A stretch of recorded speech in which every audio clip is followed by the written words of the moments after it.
And anyone who is out advocating for the elk and advocating to save the seashore is part of the For Elk crew, in my opinion. So thank you. Um, and I wanted to share a little bit about my story and how I got involved for those of you who don't know. And I started For Elk mostly because I love Point Reyes, like a lot of you, but really even before that, because I just have a general appreciation for nature and wild spaces. And I've considered myself an environmentalist for a long time. And I am definitely the person who looks and reads all the science magazines and looks at all the climate crisis statistics and studies and am terrified. And literally the only thing that helps me manage my own anxiety around climate change is to do something about it. So reading about it gives me a lot of anxiety, but taking some kind of action alleviates that anxiety for me, at least a little bit. And there are so many ways to fight climate change, and they all matter. Like literally every single thing, from the smallest thing to the big things, matter in this fight. And one of the things that really captivated me is fighting for biodiversity and fighting species extinction, because we're losing, like we're just witnessing ecosystem collapse. It is happening, and when we lose our biodiversity, we lose the planet's ability to adapt to the climate crisis that's here and that's going to keep coming. So I've done a lot of work in wildlife protection, in species extinction, in habitat restoration. And when I moved to California, I went to Point Reyes for the very first time, and I just sort of fell in love with Point Reyes. And I wound up starting my own volunteer program there to do coastal dune restoration. And so I spent years sort of getting to know this particular piece of land. And I'd never done that before for such a long time. And so it turned this sort of esoteric fight for climate justice into something very, very tangible for me, which is specifically Point Reyes. And that kind of gave me some power.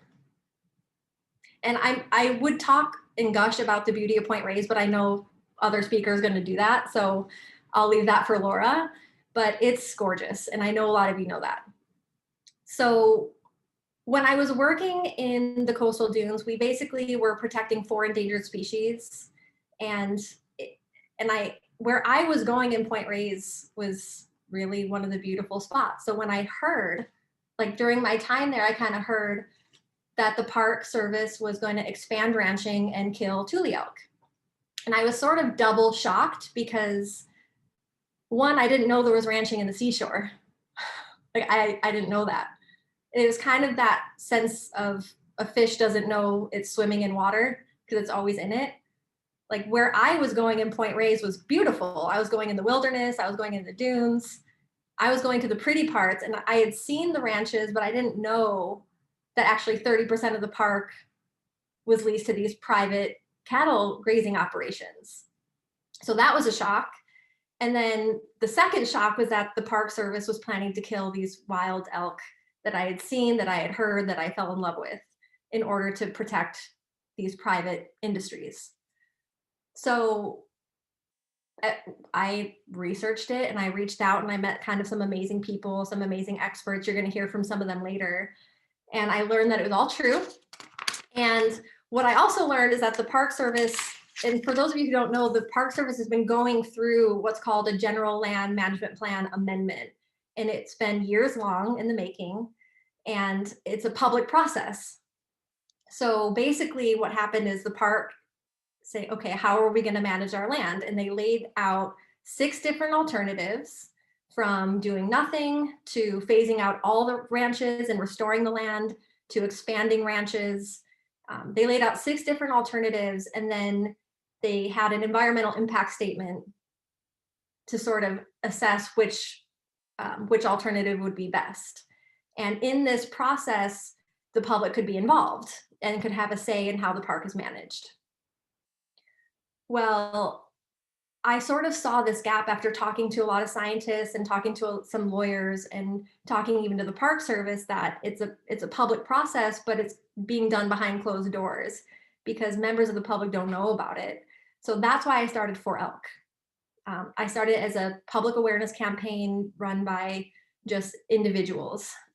And I want to say that I've never been paid for this work. I'm not doing it this isn't something I'm doing for money. I'm doing it literally because I love the park. And For Elk is advocating for alternative F. The Park Service has chosen alternative B. So in this timeline, the Park Service has released their final plan. And the final plan is basically saying that we don't care about the environmental impact statement and all the science that is shown that the ranches have destroyed the land and polluted the water, and we're going to kill the elk. Like, the environmental impact statement sort of says that the choice that they're making, which is alternative B, is kind of one of the worst ones for the park. But that's the plan that they've chosen. So they've ignored their environmental impact statement. They've ignored the thousands of public comments that have come in. So there was over 7,000 comments, and over 90% said, we don't want ranches in the seashore. We want to restore the park. So the Park Service kind of went through this process and ignored the science and ignored the public. And they released their final plan, and they're going with alternative B. And now we're in this sort of final waiting game where the final plan's out. They have to jump through a couple more hoops, and then they can sign it. And once it's signed, it's become the record of decision. So we're here to sort of, in this last bit of time we have left, to do everything we can to prevent them from signing that plan. Now, For Elk is advocating, like I said, for alternative F, which is phase out all the ranching. We want to take down the fences. We want to have a healthy ecosystem for the elk. And I just want to clarify too that, like, a lot of people have said that For Elk is an anti-ranching organization, which is not true. We have a lot of opinionated people on our crew, or in our crew, but really we're not an anti-ranching organization. We are pro elk, we are pro seashore, we are pro wildlife restoration. And we are focusing solely on the national park as our issue. So you can be for ranching elsewhere and for protection of the national seashore. And so we're really just trying to say, our national park is some of the most protected lands in the world. And if wildlife can't be safe here, where can they be? And we actually have a shot at it. I mean, it's a long shot, but it's a shot that we could actually phase out the ranching and restore the seashore. Point Reyes, in my opinion, this is where I'm going to get emotional. Because Point Reyes literally can't have maximum protection of natural resources with private cattle and dairy industry in it. That's my thought, and I get very emotional about it, because if we look at how things have been going, it hasn't, like, how Point Reyes is being managed right now, it's not for maximum protection of natural resources. The history of it hasn't been that way. How it's running right now isn't that way. And surely their final plan that they released is for certain not under maximum protection of natural resources. So just looking at how things have been, how things are, like, and considering the climate catastrophe we're in, like, where are we going? And so that's where I'm going to sort of leave it, is like, we're advocating to phase out the ranches and to protect our natural resources. I'm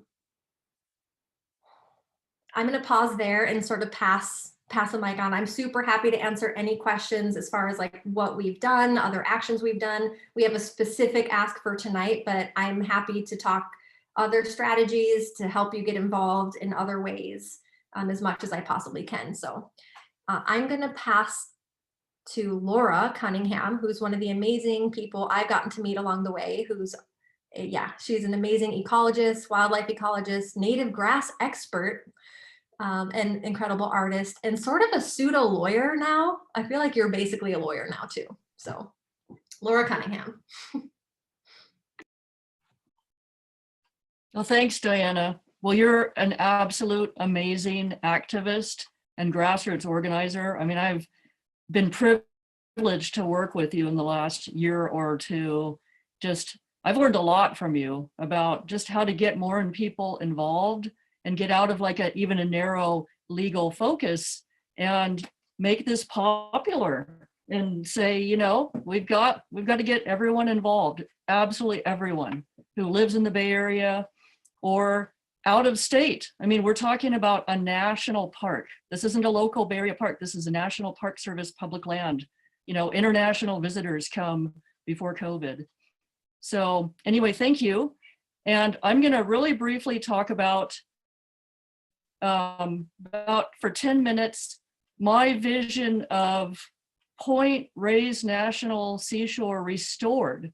I mean, I'm kind of a historical ecologist, and my imagination always likes to go back in time and picture what California was like 200 years ago, 1,000 years ago.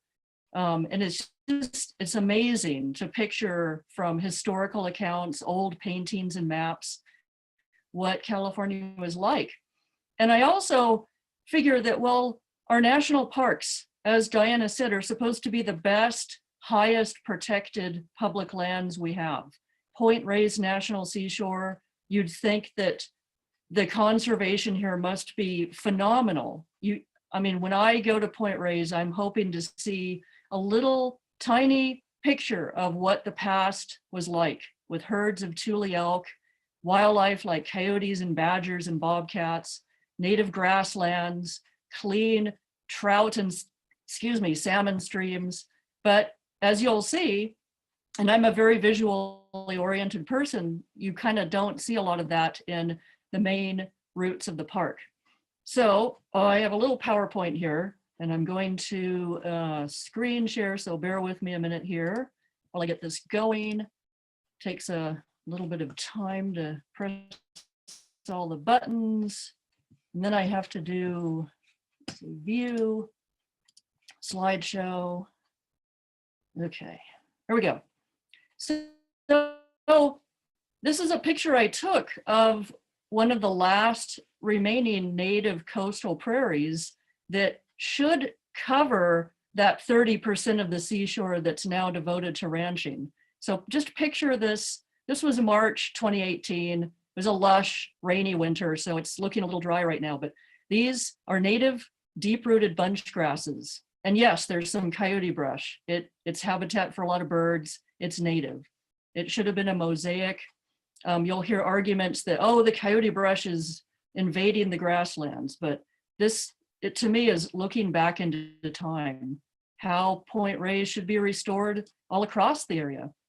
So because I can't take my camera and go back 500 years ago, I'm a self-taught artist, and these are some oil paintings of me imagining and researching what the Bay Area might have looked like. And this is a coastal prairie. This is San Francisco. So this is looking eastward towards San Francisco Bay. That's Nob Hill, Mission, right down here. This is downtown. They filled in a lot of this bay, but there's bunch grasses, there's coyote brush, there's some Tule elk antlers. So imagine this is what we could restore Point Reyes to, but we have to remove the cows first. This is another scene of the past in my imagination, herds of Tule elk. There were pronghorn antelope, perhaps wandering into Point Reyes too. And here's some portraits of our California elk. And the Tule elk are actually the endemic native California elk. There's Roosevelt elk in the Redwoods country, and they go up to Oregon, Rocky Mountain elk in the northeast part of California. But our Tule elk are the only subspecies of elk native only to California. They're really special, and Julie will talk about that after me. So you might have seen this on the Bay Shore, 1,000 years ago, a gray whale beached and our California grizzlies feasting on them. And this is actually, you don't see this anymore because the grizzlies are extinct. But what you can still see around and in Point Reyes National Seashore and the Golden Gate National Recreation Area are, these are coho salmon that still come to Olema Creek, Lagunitas Creek, and some of the tributaries to spawn. And this is in the past where a mother grizzly and her cubs were feasting on, after the salmon spawn, they die. But there's a lot of water pollution. And I think a big goal of this is to sort of let you know what you can write to the California Coastal Commission and say, you know, this is our public land, and there's a lot of water pollution going on into these beautiful, pristine, clear, formerly clear salmon streams that is just horrendous right now. Here's some photographs of this remnant coastal prairie that I took. I think this was actually April 2019, but you can see there's like no bare ground. There are buttercups. This is blue-eyed grass. There's star tulips. This is a type of clover, native flowers. This is actually what we should be hiking in. And I'll show you a picture of what we have to hike in right now. This is ungrazed. These are Idaho fescue bunches. But look at, it's like just a beautiful, pristine, carbon storing native coastal prairie, 99% of which has been eliminated on the California coast from development, overgrazing, what have you. So I would always hope that Point Reyes National Seashore would be doing the right thing and trying to conserve rare habitats like this. And then you can even get down on your hands and knees in your belly and look at even more delicate life in the soil. These lichens, moss, different kinds of fructicose lichens, and they just cover the coastal prairie ground when you don't have cattle grazing. So this is, again, an ungrazed coastal prairie on a little edge of a pasture outside the fence where no cattle can go. And you can get a little glimpse back into time. Here I am with some friends looking at this amazing, it's called biological soil crust. It's actually a living soil. But, you know, we have got on 30% of the seashore, this is what we have. Actually, we have dairy cows and mud and bare ground and erosion.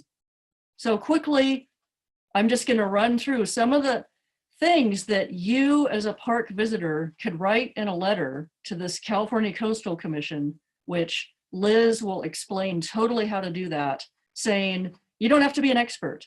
This is a picture I took. All these pictures are in Point Reyes National Seashore. And to me, this is an unacceptable view of a coastal land inside of Point Reyes National Seashore. I mean, this is a national park unit. We shouldn't be seeing this. Again, this kind of looks pretty, but all these plants are invasive, noxious weeds. This is milk thistle, poison hemlock. This is annual introduced grass from Europe. This is a radish planted in these yellow and white fields for, they call it silage, which is a supplemental hay for dairy cows because lactating cows have to eat a lot. So again, this is actually a heavily industrialized agricultural landscape on Point Reyes National Seashore. And you could write in comments saying, I'd rather see wildlife and elk and the native coastal prairies, not these weeds.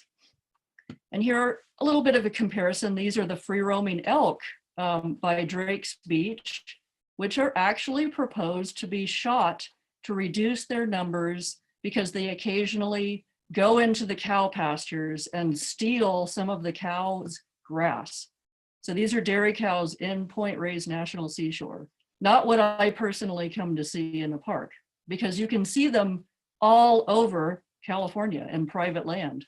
Again, native coastal prairie and a bunch grass, and the bare trampled ground with invasive annual grasses in the cow pastures. And by September, these cow pastures, this is a dairy pasture, an L ranch, it's just hammered. A lot of bare ground, a lot of erosion. Here's a Tule elk track compared with a cow track. They do a lot more damage. Here's some elk poop, little pellets in a coastal prairie compared to cow manure, which is all over. Here's a beef ranch, home ranch within Point Reyes National Seashore. This is a head cut from too many cows grazing, and it begins to erode the soil away. This, believe it or not, is critical habitat for the federally endangered Central Coast population of coho salmon. And it's in just horrible shape with erosion.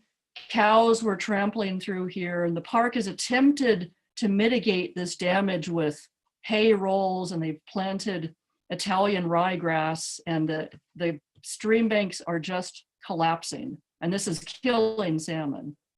So you could write in your letter, there's erosion, the native environment and threatened and endangered species are being harmed by the management of the seashore. My finger keeps jumping ahead here. Again, water pollution, the vistas and the viewscape. The California Coastal Commission actually wants to consider the vistas and the views of your experience looking at the coast, the California coast. So you get to see these dairies. This is at Kehoe Dairy. You get to see stacks of alfalfa hay because the cows just, they eat all the grass down to bare dirt, so they need to be supplemented.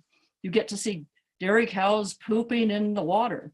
And then finally, there's so much excess manure from the dairies that they liquefy it, and then they spread it on the pastures and the rangelands in an attempt to carbon farm. This is actually what carbon farming is.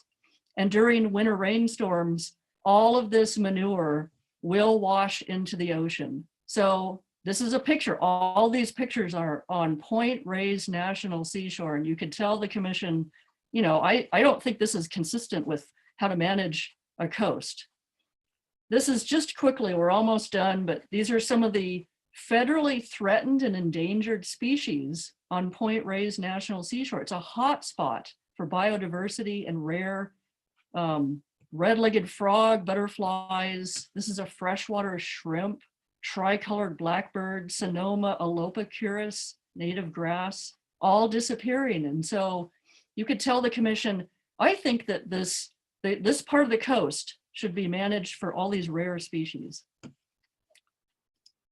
Here is a map of Point Reyes National Seashore, and this is the northern district of Golden Gate National Recreation Area, which is being considered together in this plan by the National Park Service.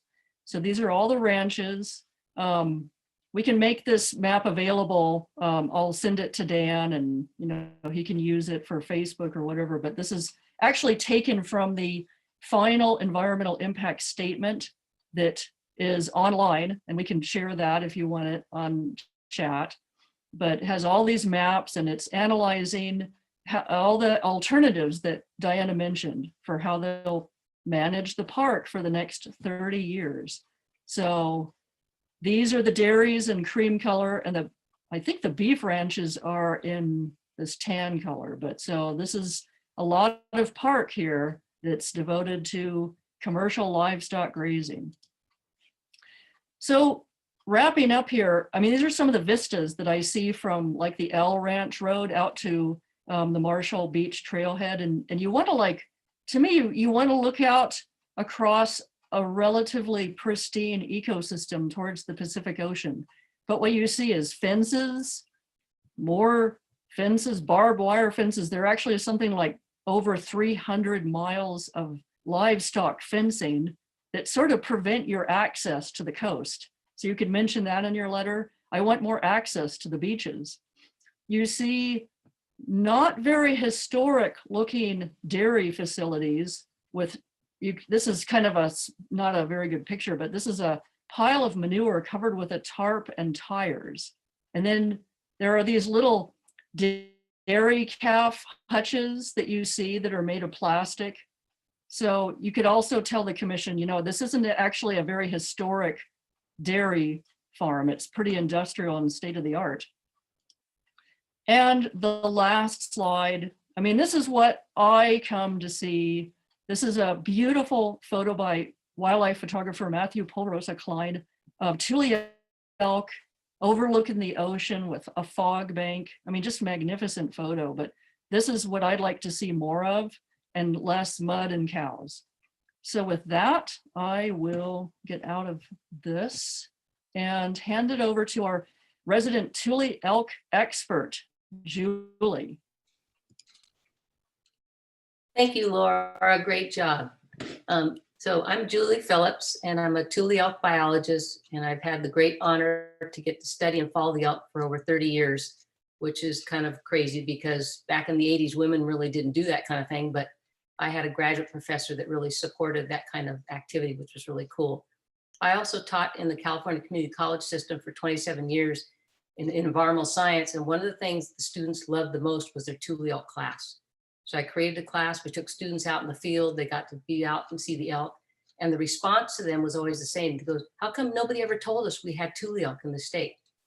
And I'm sure a lot of people, even on this call tonight, maybe have not really heard that much about the Tule elk. So it's really a message that needs to be out in all of our classrooms across the state and everywhere because it's so important. So I have like 8 key points that I wanted to make on the Tule elk.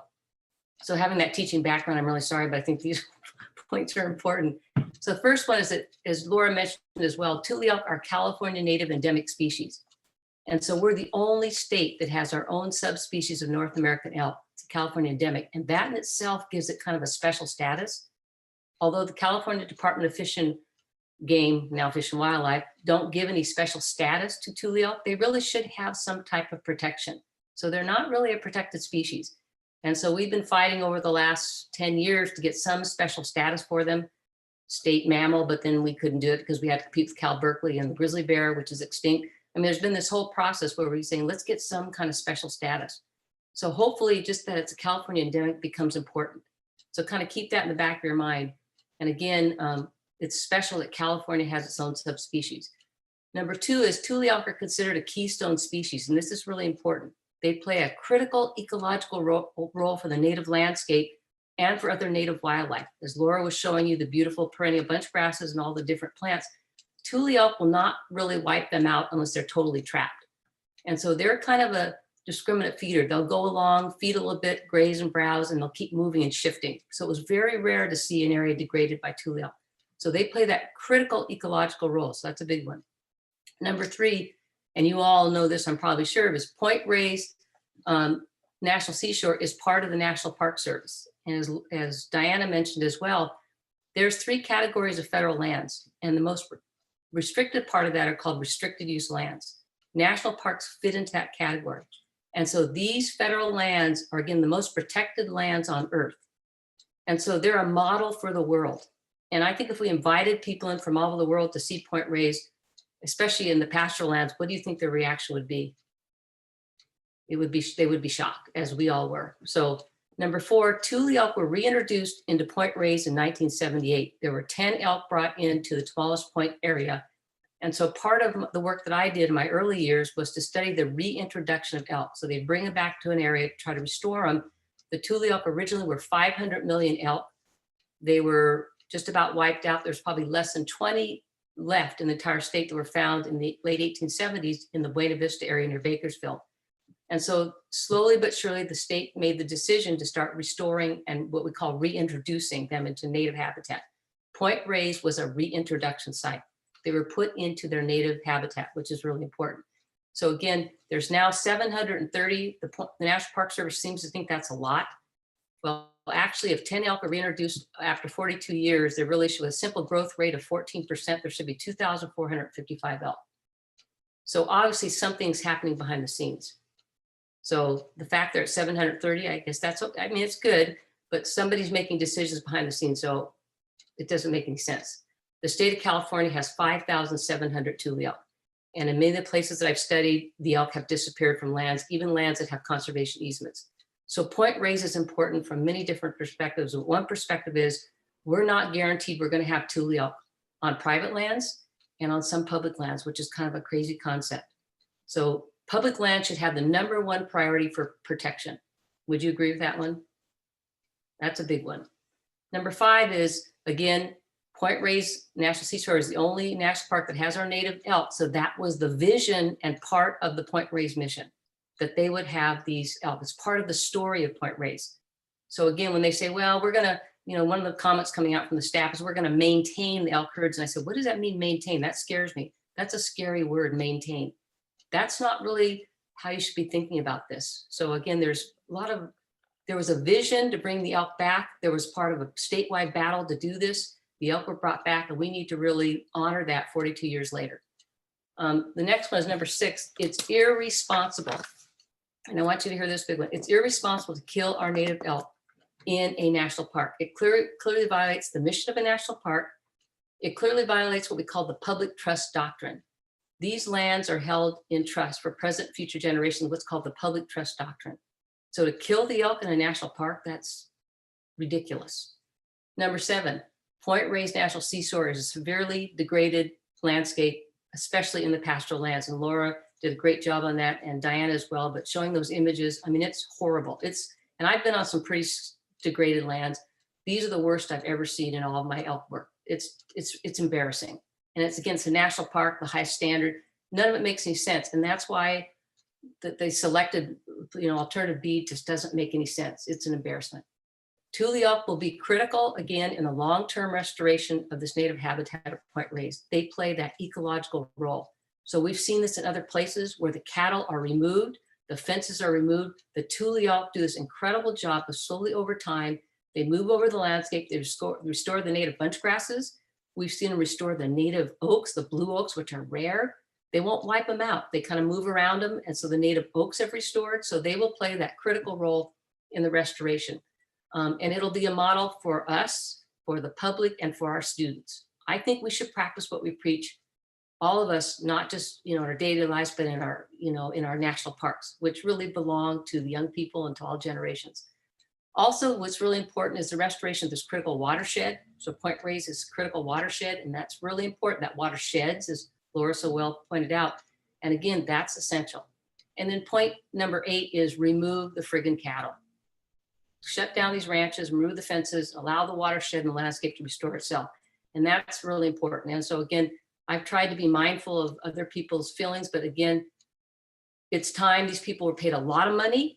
It's time for them to pack up. I'm really sorry how they're getting these special deals. Our elected officials need to be held more accountable for this because it just doesn't make any sense. Again, the elk will help in the restoration, and clearly non-native wildlife, and that's a really important term for us to keep using. Non-native exotic wildlife like cattle should not be found in a national park. And then to add chickens and add all this other stuff they're planning. And my final question to you is, if the Tule elk aren't safe at Point Reyes National Seashore, then where are they safe? And I want to say to you that as a Tule elk biologist for many years, I'm really worried about their future. We don't know, and genetically we're concerned about them because, when the hunting season comes on, Fish and Game promotes it. The bulls that are in trouble aren't the ones shot. The biggest, most robust bulls are often shot in the hunting that occurs all throughout the state among many of the herds. So we have to have places where the elk genetically can thrive. So thank you so much, and I'll pass this on to Liz Dodge. Yeah. Hey, thanks, Julie. That was beautiful and amazing and depressing all at the same time. I'm going to share my screen now and get into a little bit of the nuts and bolts of this. Let me get to the top of the deck here. There we go. I think we're there.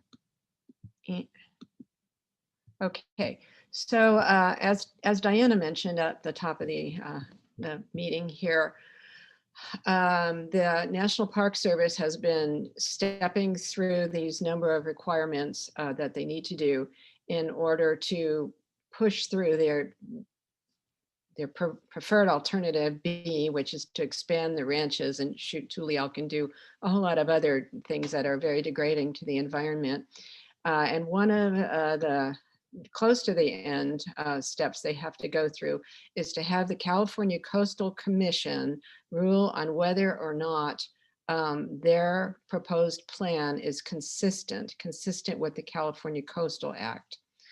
And this act requires that proposed developments along the coast of California, you have to take into account their effect on resources in the coastal zone, and importantly, any activities outside the coastal zone that could have an impact directly on resources within the coastal zone. So, okay, so what is this coastal zone thing? Okay, the coastal zone, as defined by California law, extends 3 miles offshore, and it's variable inshore, but where there is no other development, it goes inshore 1,000 yards. And so if you look here at Point Reyes, National Seashore, you can see there's a lot of the area is pink, but also remember any area that's not within this pink zone that could affect what's in the pink zone is also of concern to the Coastal Commission. So I think we can safely assume that pretty much anything within Point Reyes National Seashore is of interest with respect to being consistent with the California Coastal Zone Act. Okay, so what is this act? Well, the heart of it is contained in Chapter 3, and there are a number of articles in there. So when you're writing your comments, think about the articles that are there that you are addressing. One of them, Article 2, says that development shall not interfere with the public's right to access the sea and coastal beaches.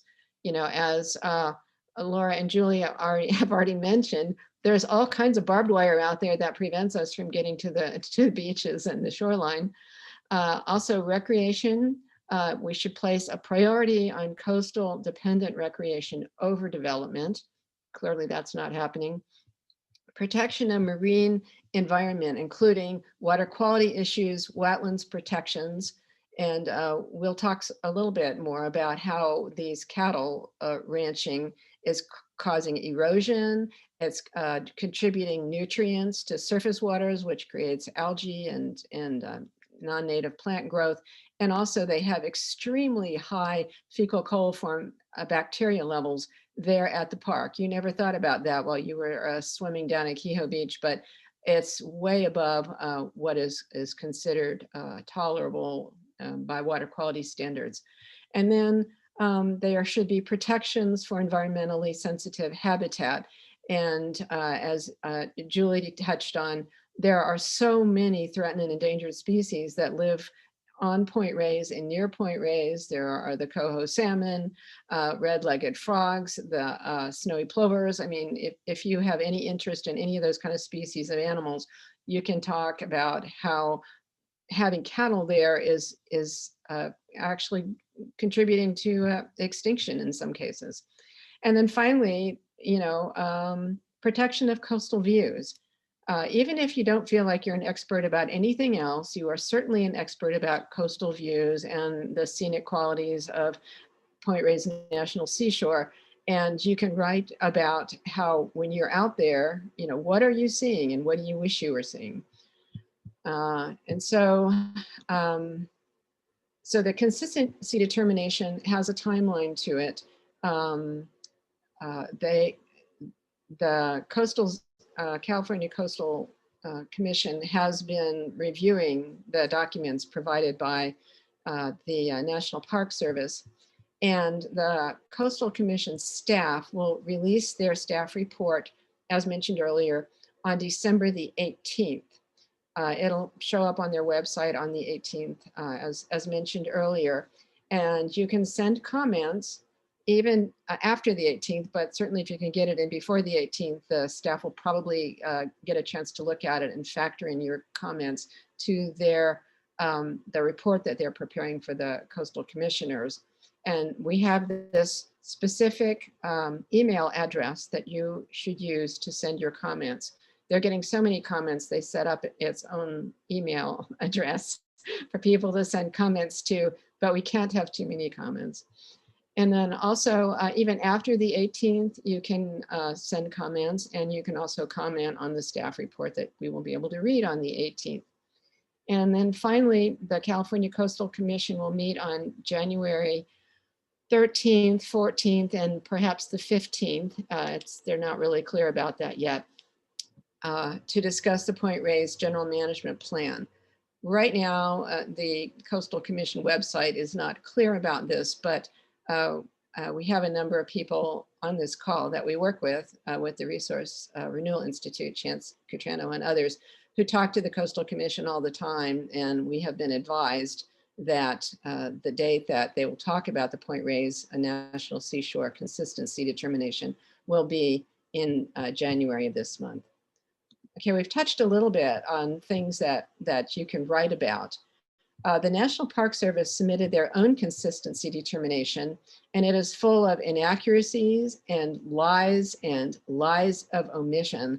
Starting right out of the gate, one of the first things they say is that alternative B, their preferred alternative, is consistent to the maximum extent practicable with the California Coastal Management Program.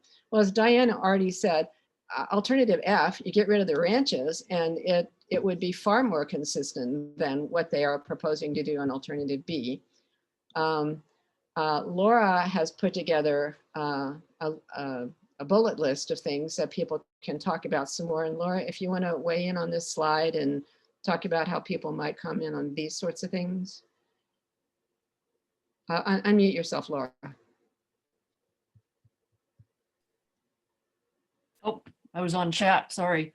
Oh, that's okay. Yeah, I think I covered all of this pretty well in my program. That I mean, you, like Liz said, you don't have to be an expert, you don't have to be a scientist. You are a park visitor, and what the Coastal Act, the law says, is that the management of a national park or any other part of the coast should be consistent with this.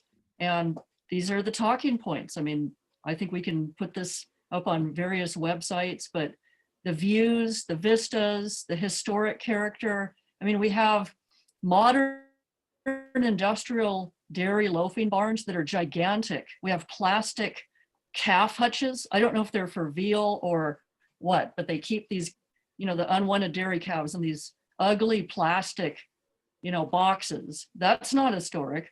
We have old tires covering tarps full of manure.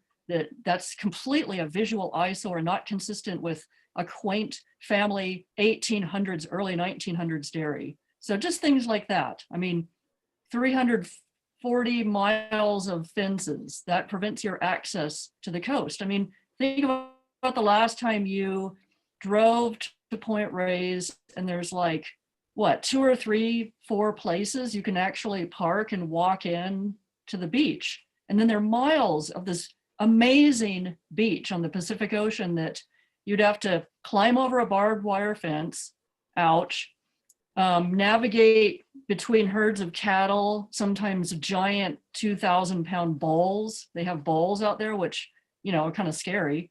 And then hike through mud, manure, dusty ground, and then finally get to the beach. So an access, I actually think that's one of the more important things you could comment on.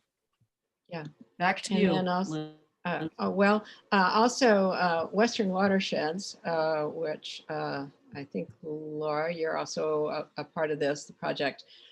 This was just an example of one of her comments about how the NPS preferred alternative of maintaining and diversifying commercial agriculture does not maximize public access to the coast. And in your comments, you could, as Laura did, include photographs of anything you've taken out at the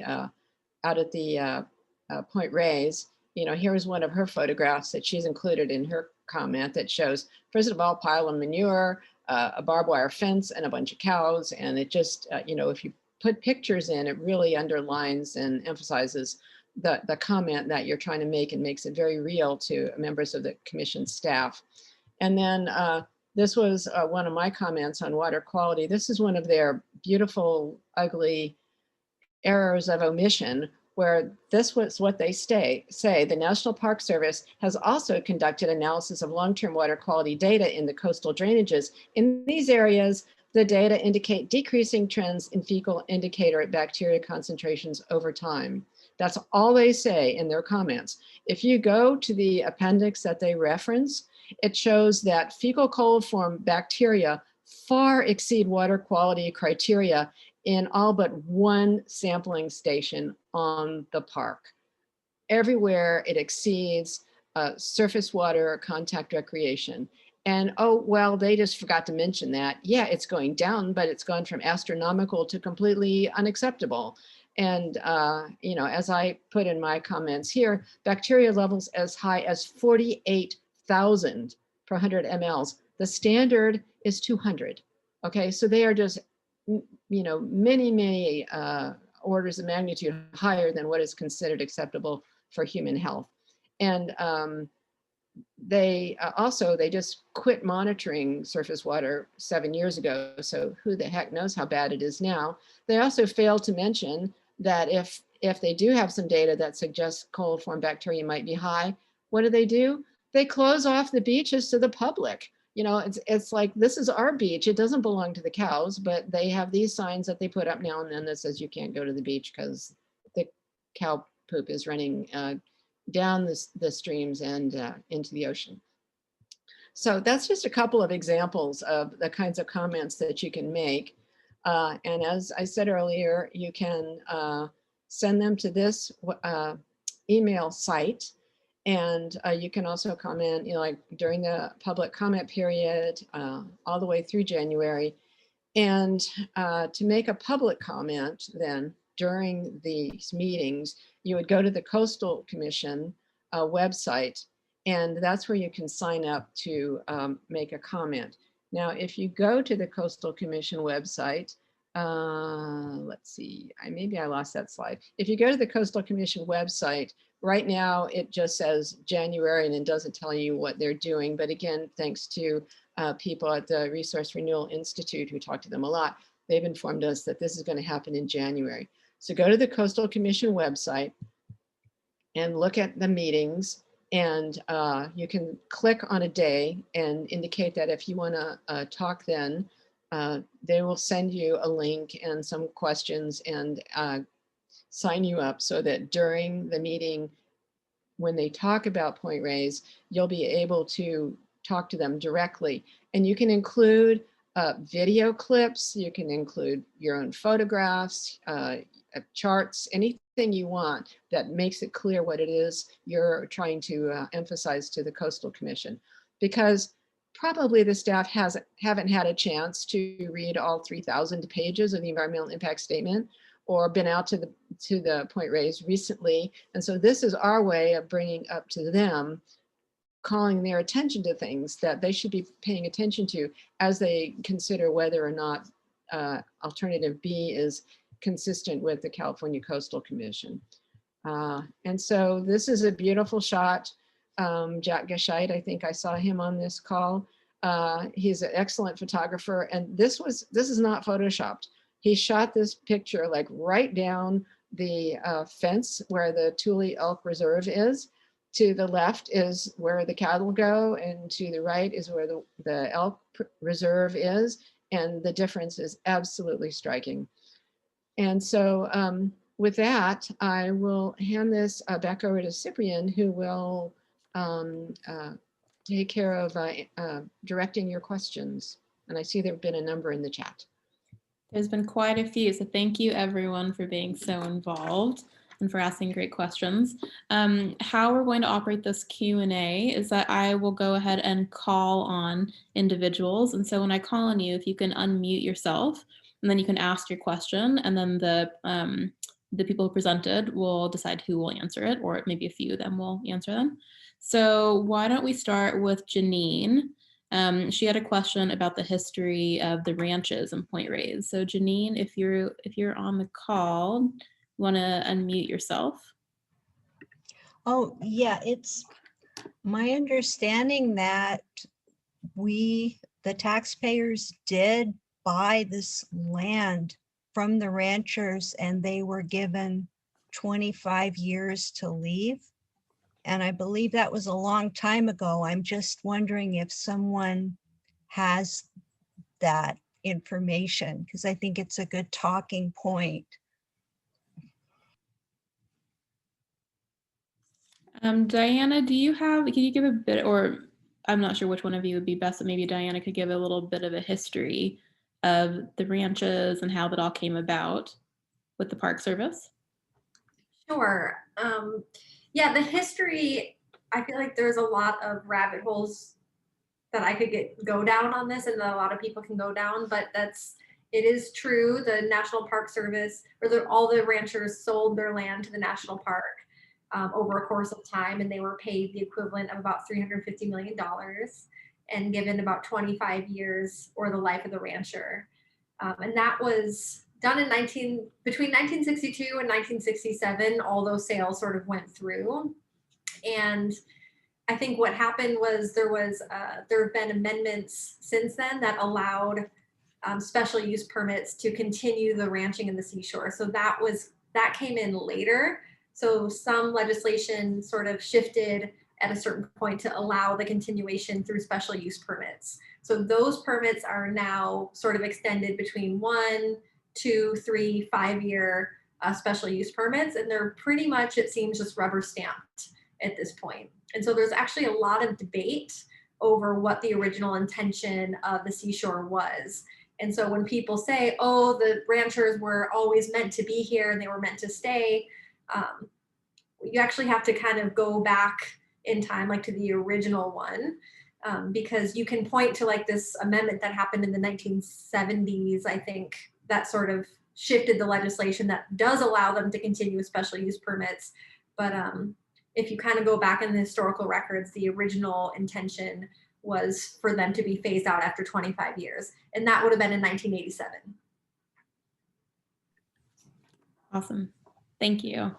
And then slightly similar, Max had a question about carbon farming. Max, if you are on, you can go ahead and unmute yourself and ask your question. Hi, everybody. Yes, I know you guys just talked about it a little bit, but because that's a good point, because I have a number of friends who consider themselves environmentalists, and they have heard this carbon farming is a good thing. So if I want to counter that, I mean, I saw I think it was Laura who wrote in there that the poop goes in the ground and it's supposed to go, go into the soil, but most of it runs off. So is this just a bunch of hooey that this is, yeah, I don't know. How would I counter that, to say, well, this is not really, it's not really a sustainable practice if that's what it's doing. How is that considered good? What do they have to say about it, the ranchers? Well, to answer your question, and it's a really good question, because to me it's a bit of greenwashing, and that the real impact may be that, yes, if you take a little bit of manure and you even make it, mulch it, age it, and then put it on your garden, yes, that can be a form of, you're putting some carbon back in the soil. But what we're talking about on an industrial dairy that has 500 dairy cows is there's too much poop, there's too much manure, and carbon farming has become a way to try to find a use or a place to put all this manure. And we have photographers actively going out to the seashore, our national park unit, and getting all the different methods that the dairies try to find to get rid of mountains of cow manure. And remember, dairies, a lactating cow needs to eat as much as an Olympic athlete would, equivalent. They're producing not only calves, but milk, more milk, more milk. They're hopefully not given hormones. These are supposed to be organic dairies, but they're producing just huge amounts of manure. So the dairies in the seashore will liquefy the manure, put it in holding ponds right next to creeks, pump it into trucks, and I showed you a picture of that, and then spread liquefied dairy cow manure onto silage fields, rangelands, pastures.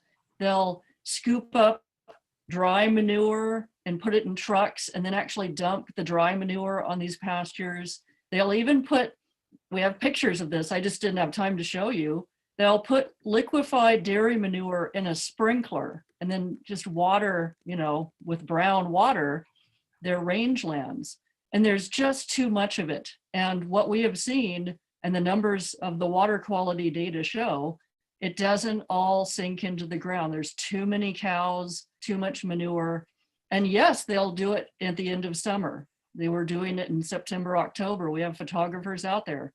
But at the first big winter rain, it doesn't all soak into the ground, especially when you have compacted, trampled, weed-filled fields with cows on them. You know, cows that aren't even rotated to rest a pasture. So when the first rain comes, a lot of that just washes into the streams and into the Pacific Ocean. And one more amazing thing we found out is the dairies get a waiver to pollute the water and do not even need to take water quality samples. And this is a widespread California waiver from not just EPA, but California State Water Quality Control Boards. So we're not even taking water samples usually at these, but sometimes, as Liz said, the fecal coliform numbers will spike and beaches have been closed. Our national park beaches have been closed because of human health hazards. Thank you. And just as a follow-up, Laura, do you by chance have the number of how many cows are in Point Reyes at the moment? Oh, I'm sure Chance could give you the exact number. I'm not a number person, but it's something like, what is it, 5,000? Thank Yeah, you. Chance just wrote 5,000. in. Thank you. Yeah. 5,500 cows crunched into this, you know, it's under 20,000 acres. I mean, again, that I'm not the number person, but too many cows concentrated in a very small area. And yeah, it's very impactful. I mean, I'm not against cows and ranching either, but this is it's almost verges on factory farming, how many cows are in some of the dairies. Not quite, but it's getting there. Deeprin, can I add a comment too? Of course. One of the things that's really important is the process of photosynthesis. So for carbon sequestration, you really need those plants to take up the carbon dioxide. And so we want a national park that looks like the scene behind Laura, where all those plants are taking up the CO2. And that's what's not happening at good parts of the pastoral lands there. It's a mess. And so that's why it's so important to get the cattle out there as well, is our national park should be a model for carbon uptake. I mean, it's crazy. So, and I also want to make a comment that there aren't 500 million, there weren't originally 500 million Tule. I'm sorry, there's 500,000. I think I said that by accident. So apologize. Thank you. Great, thank you guys. So the next question I have comes from Christina Camby. Christina, if you're on the call, you can go ahead and unmute yourself and ask your question. And I think it was about the National Park Service's rationalization. Is Christina there?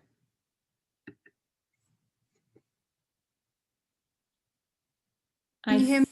Yes, we can hear you. Thank you. I think someone has answered in the chat, but I was confused. What is motivating the National Park Service to advocate for these plans? Is it just politics and money that would have them forego their stewardship of the parks in this way? Diana, or I'm not sure who else would want to answer this. Yeah, I mean, I think I kind of saw in the chat some of the answers sort of came out, but you know, I definitely think it's political. I think that there's a huge, the agriculture industry in general, and the, you know, this sort of this image of the small family farm and food, the local food movement and all that kind of thing. Like, you know, there's a lot of politics behind that, including like, you know, agriculture lobbying, and the local politicians, including Jared Huffman and Dianne Feinstein, have been big ag supporters, because in California, agriculture is such a huge industry for the state. And so to kind of secure their seats, they need to have the support of the agriculture industry. And so even though this is such a tiny portion, it's a national park, we're trying to protect public lands, we're trying to protect the environment. If you go against these family ranchers, it's sort of like a political taboo in this sort of bigger narrative. And so part of the work we're trying to do is really figure out a way to convince people and show people that, we're not against ranching, we're protecting the seashore. And that's not really, Jared Huffman is an environmentalist, he says. So yeah, I definitely think it's political. I think also in the national park in Point Reyes, like these ranchers have been here since the 1800s, and a lot of the national park staff, like the administrative staff and the ranchers, have sort of grown up in the same small towns. There's a lot of small town politics up there as well. So, people who are a national park ranger and a rancher, like their kids maybe go to the same school, right? So it is sort of like it can be a local issue, but what I've also found talking to a lot of local people is that people just don't know the extent of the issue and the extent of the science. And really it's like, yeah, sort of taking a peek behind the curtain. So almost all, not all, but almost all of the local residents I talk to, once they learn about the issue and take a few minutes to sort of get out of all ranching is good. Like once people kind of look at the facts, it's a no-brainer. So even a lot of local people support it. Yeah. Thank you. Thanks, Diana. And then Laura Phillips had a question about the letter writing process. Laura, are you on the chat or are you on the call here? You can go ahead and unmute yourself if so. Yep, I'm ready to go. Great, thank you. Let's see. You had a few letters, questions, but if you want to go Yeah, ahead and ask, yeah, but these are all, I just want to get some real nuts and bolts about writing these letters. First of all, in the letters, should we even be suggesting alternative F, or should we just be giving our reasons why alternative B is a bad idea? Another question I have is, how long should this letter be? I know that some people have written extensive letters with lots and lots of science. And I know that as a just a person that doesn't have a science background, I can attest to my own experiences of going to the coast. But does it matter the numbers of people, or does it matter the content of the letters? Does it have to be scientific? And I guess how long should it be? As I said, I just want to get down to some nuts and bolts of what's the most effective way to reach these people. What are they looking for? What are we trying to hit here? Okay, I'll take that one. There's no length, large or short, that is more or less effective. What is effective is what you say.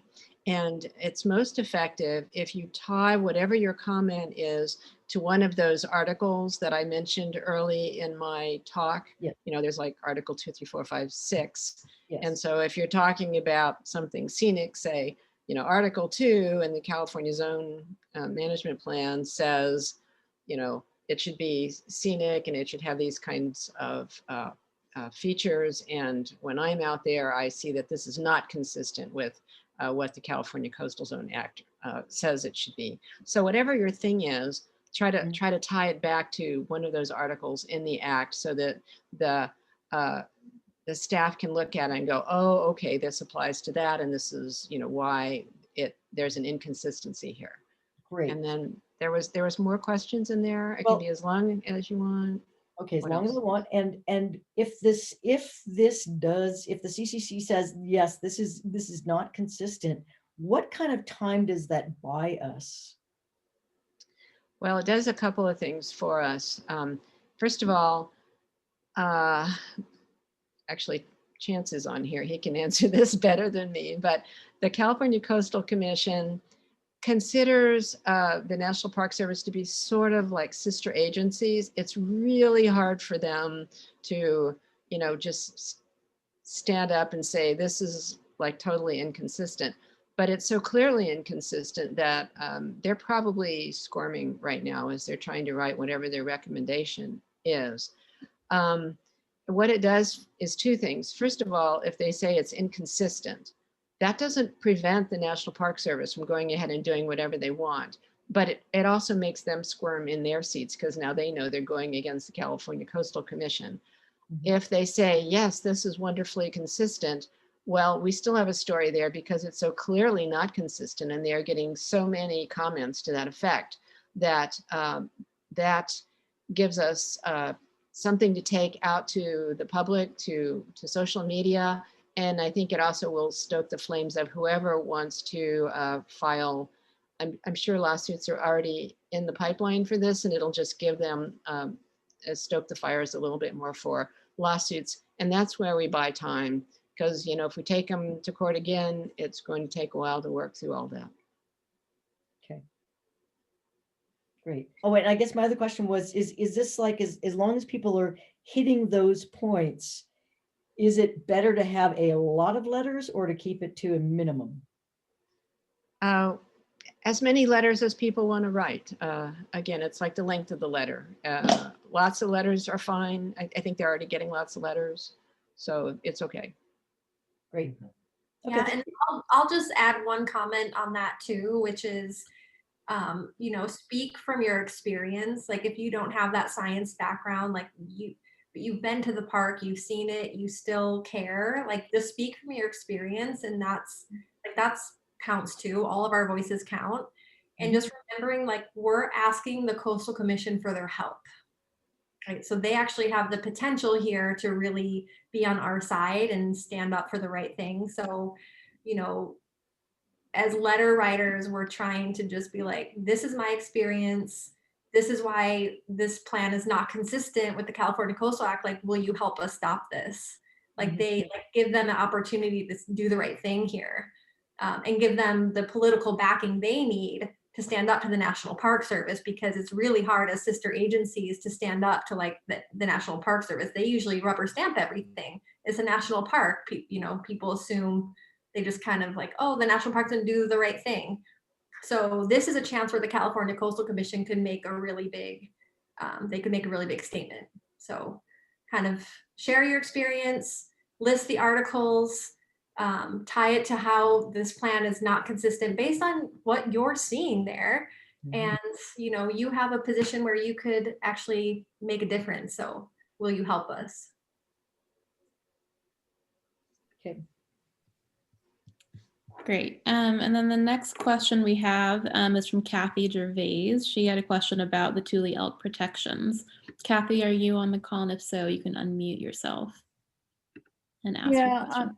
Hi, yes, I have a few things. The elk are an endemic species. They were brought down to 24, basically, individuals down in the southern San Joaquin area, and then brought back. So they were obviously endangered.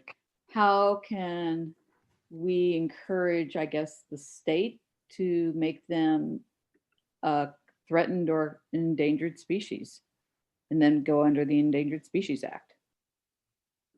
What can we do, or has anybody thought about that way to handle this? I'll go ahead. Thank you for the question, Kathy, and it's a really good one.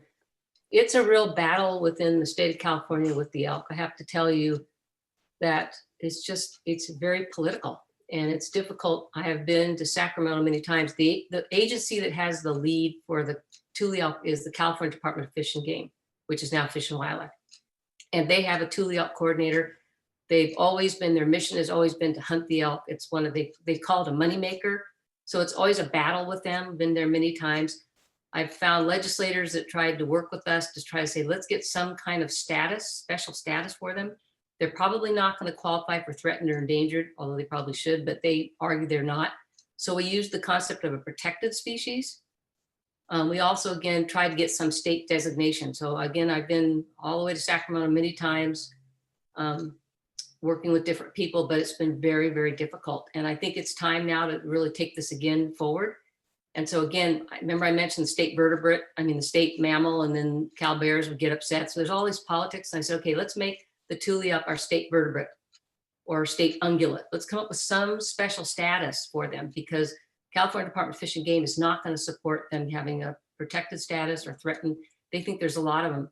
But if you look at the Tule elk, it's, 5,700 is not that much for 500,000. It's less than 1%. And they keep saying it's a success story. Well, I don't really agree with that. And some of the original herds that I studied are gone. And on these were lands with conservation easements, so you can't find the elk. I mean, how many of you drive across California within their elk range from, Mount Shasta down to Bakersfield, along the foothills of the Sierra to the coast? How many of you see Tule elk when you're moving throughout the state?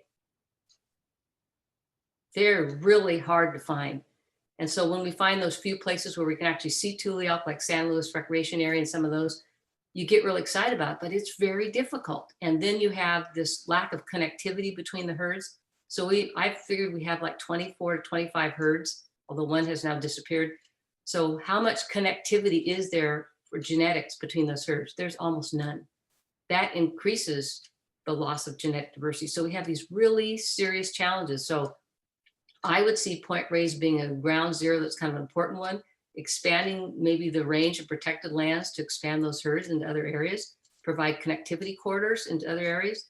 That's going on in places, South San Jose and Coyote Valley, some places we originally studied.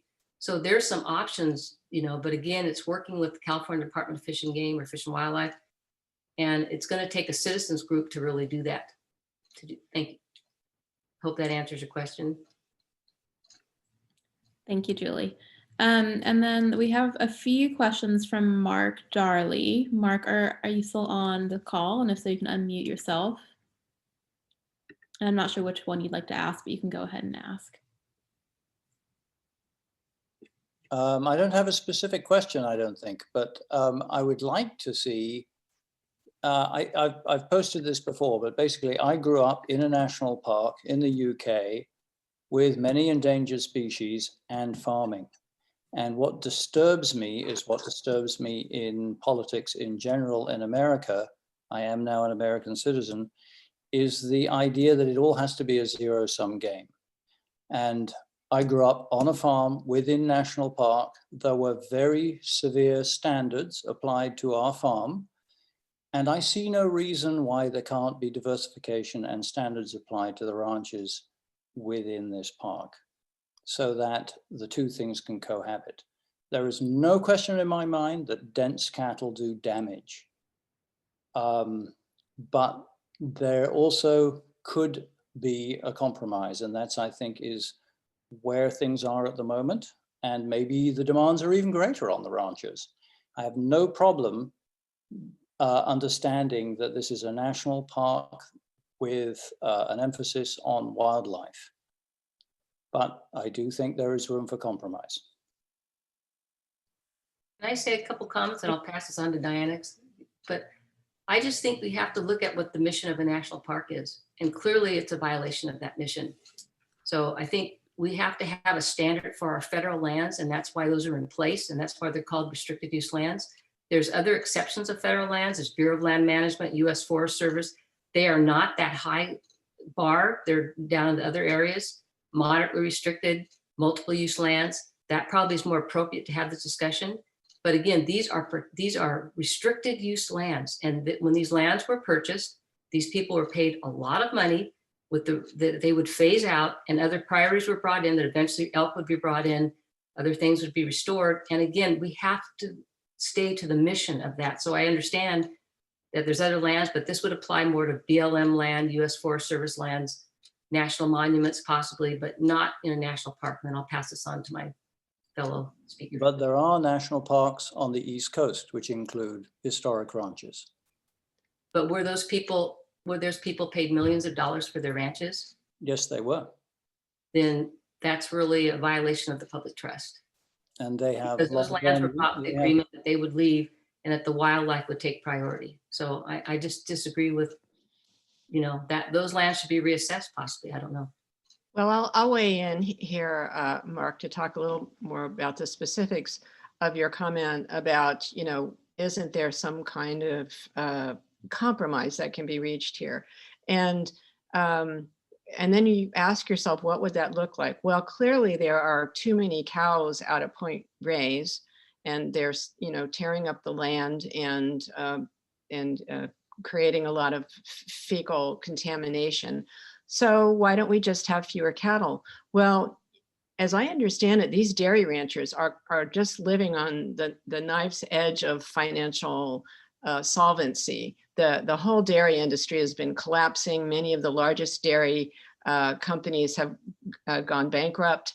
And so they are really struggling to make it. And that's why they gave the Park Service their wish list that will now allow them to also add 500 chickens per ranch, and pigs and goats and horses. They're trying to come up with any way they can to make a profit there, because it's not very profitable right now.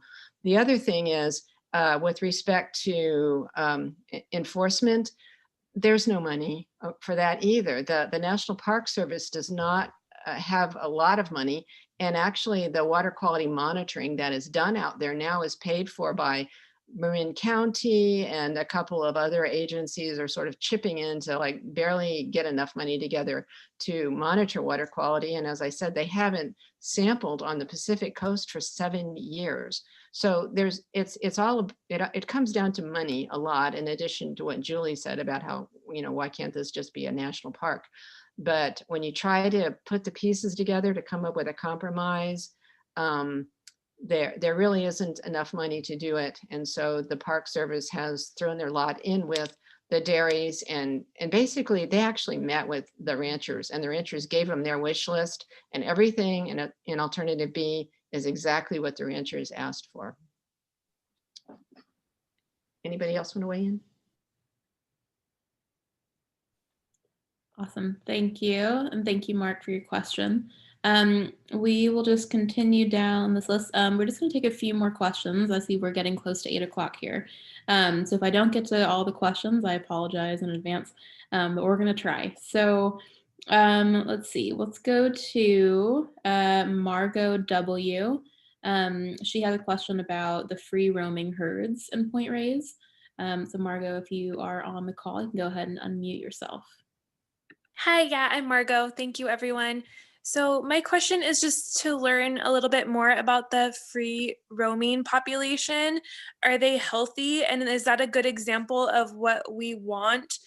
And do you think it'd be worth bringing that up, I guess? And then also I have one additional question. So from my understanding, we could email the Coastal Commission and then we could sign up to speak as a public comment at their next meeting. So am I understanding that right? Thank you. Julie or Laura, do you want to take the question about the free roaming herd? Then we can go to the question about the letters. I'll just make a quick comment that there are 2 free roaming herds, as you know, at Point Reyes, and then a captive elk herd. I think most of us would agree that there should no longer be captive elk herds. So it's a ridiculous situation, and especially in a national park. And the free roaming herds appear to be doing well, at least from what I've seen. Others can comment on this, but they seem to be moving about. But I think the question that underlies a lot of this is, why are there only 730 Tule elk at Point Reyes? And one herd is 120 some and one's 170 some. That makes me really wonder, because a simple growth rate of 14%, it makes no sense. So what's going on at night when we're not there? And this is what's happened across California. So now that I've stepped away from some of the places where I originally worked, I'm hearing stories from people say, oh yeah, Julie, well, you didn't know they chase them with helicopters at night, not at Point Reyes necessarily. Oh, Julie, have you heard of the 3 S's? Shoot, shovel, and shut up. So they shoot the elk and they bury them. And I go, where'd those elk go? Luckily when I was working with the original elk herds, they had, radio collars, so I could track them and find them. But we've heard stories at Point Reyes where they put out the barbed wire and they chase the elk into the barbed wire. This is the kind of stuff that's going on in a national park. So I'm really sorry. There's a lot of responsible, incredible ranchers in California. There's no doubt about that. But what's happened at Point Reyes is unacceptable.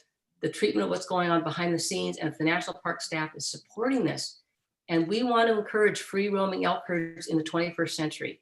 We don't want captive elk herds in the 21st century, especially in a national park. Because if not, as originally asked us, if not in a national park, then where? And so I'll pass this on to others. Thank you. Liz, do you want to answer about the letters? Oh, Well, I think that question was about comments. Oh, sorry. And comments. yeah. And so, yes, you can comment. And as I said, go to the California Coastal Commission website, and in the menu, there's an option to click on meetings. And then once they have the January meeting set up for 2 or 3 days, you can go down to that and click on whichever day you would like to make a public comment and indicate you want to do that. They will then respond to you with, I think it's an email, with asking for more information about, which day and what exactly you want to talk about. And then when they have the meeting and when they're talking about that particular issue, in this case, Point Reyes National Seashore, they will get everybody in the queue and call on people. The staff will manage this and call on people to speak when your name comes up.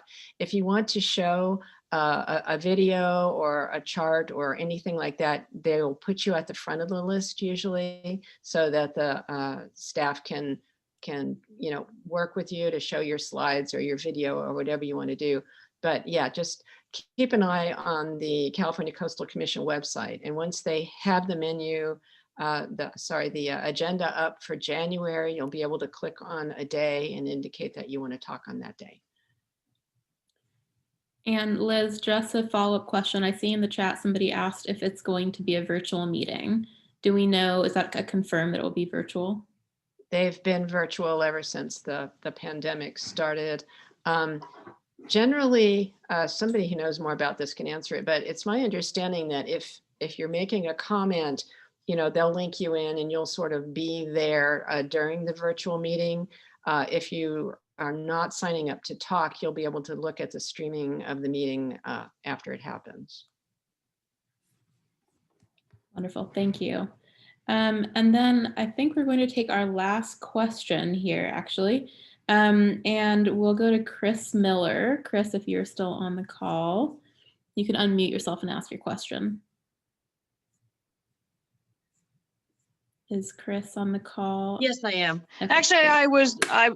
I got an answer I saw in chat, but I was going to comment on, I had heard that the Tule elk, the ones that are contained in the fencing don't have access to water.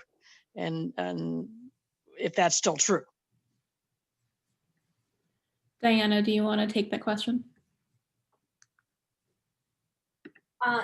Yeah, I can take it, and Liz, you can also talk about it. But yeah, the elk that are in the Tomales Point Reserve, they are behind the 8-foot fence. There's no perennial streams in the reserve, and so they actually depend on old stock ponds from the historic ranch that had been shut down and turned into a museum in the reserve. So that old stock, so the old ranch had 8 stock ponds about, and that's their main water source. And it's been, in drought years, it dries, which is, I guess, typically normal for the big stock ponds to dry. And the Park Service says that there are multiple seeps and streams that supply the water to the elk. But we have amazing people on the ground photographing evidence and showing that, one, all the stock ponds are dry, and all these seeps and springs are actually just at most like little mud trickles. And we've sadly documented, Matthew Pulverosa Klein has documented 18 dead elk, some with mud clumps in its mouth. So yeah, they're still without water. The Park Service says that they're not worried about the elk in the reserve, that they have a hands-off approach to wildlife management, which we say you can't have a hands-off approach to wildlife management if you trap animals behind a fence. So that right there, if they want a hands-off approach, they need to take the fence down. If they're leaving the fence up, they need to supply water because they're trapped there. So they're still Is there without. anybody in particular we can write about that? I know it's a little off topic of this, but who can we contact about that? I would say contact the National Park Service and just tell them that they need to take the fence down, and they need to, until they take the fence down, they need to implement their contingency plan to provide water to the elk. And when they try to tell you that the elk have water and there's 35 seeps and springs and we're monitoring it, challenge them on that, because there's no water there, or not enough water anyway. Liz, do you want to add anything? No, I think you covered that adequately. I just wanted to say, Cyprian, I think there is a question here from Ernst Carroll about Laura and I making our PowerPoint stack decks available online. We will Mhm. send them to you, Cyprian, and then you'll put it on Facebook. Does that make that sufficiently accessible for everybody? And thank you for bringing that up. We'll also have the recording of this video, and we'll be putting that up on our social media as well, so you can see that. So just keep your eye out over the next few days. I'll actually put the social media links, especially the Facebook page, into the chat, so everyone will have access to that. And so we're going to wrap up now. I just want to thank you, everyone, again, for coming and being part of this event tonight and for hearing about the Tule elk. Just a really, important issue. And I hope that all of you guys will write a letter and submit it by the 18th, which is this Friday. And Liz, if you want to put up that last slide, that shows the email address people can send it to. And then people can make note of that where they can send this letter. So just so you guys all have it, it's the email address on this slide, the Point Reyes Management Plan at coastal.ca.gov. And that's where you can go ahead and send the letter that you're going to write. Please do write a letter. It's really important. I mean, the Coastal Commission will be making the recommendation to the National Park Service. So we hope that they, make a recommendation that's favorable to what we're after. So thank you all again. And we'll be chatting with you all soon on social media, email, and all of that. Have a good night, everyone. Bye. Thank you.